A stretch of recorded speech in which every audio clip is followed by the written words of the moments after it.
Bloglarni zapas qilib bo'lganingdan keyin mana bakka suv bor. Suvni olib shuni shiringina bitta loy chaqirgin, loyda ham uzatgin, blogda ham uzatgin. Blokda ham man to'shay, loyda ham man qilaymi? Ye qara. Ab kim qilsin boshqa? Ayla o'g'liz tushsin.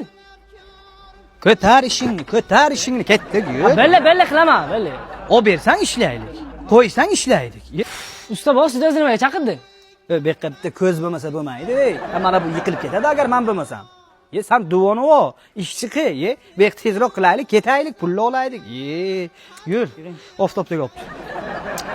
Qara, loy kelish tez bo'lmay. Azamat ulgurmayapsan-da bizlarga. Chop bo, yordam ber. Tush. Man tushaymi? Men tushaymen usta bo'lib. Usta bo'lib men loy qilayin. Tush. Olimrod, suv sep. Seni kim aytadi? Ustani o'ldi, bo'la qo'y. Bo'lmaydi mana. Mana besroq qilsak. Yaxshilab suv sep. Ha, Olimrod. Dara, qarang buni. Ya, ona Usta boy qarang, tayinib ketdi-da.